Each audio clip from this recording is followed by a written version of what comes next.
பரவாயில்ல யாரு இப்போ பாருங்க எப்படி ஆடுற மாதிரி இருக்கும். ஆனாலும் இந்த ஆளுநர் கொண்டு வந்து கூத்தடி கொடுக்குறாங்க நம்ம ஊர்ல.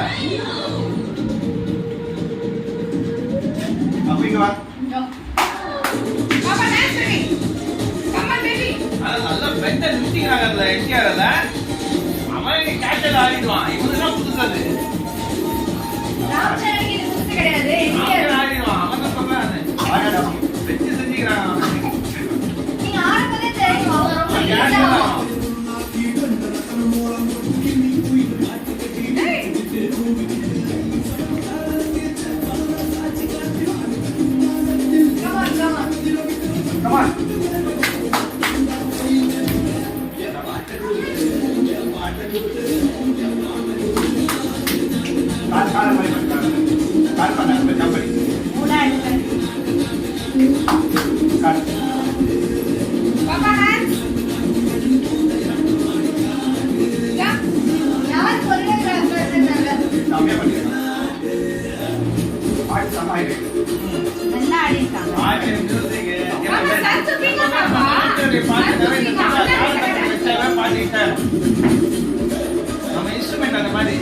दोनों अच्छा डांस किया।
ராம் சார்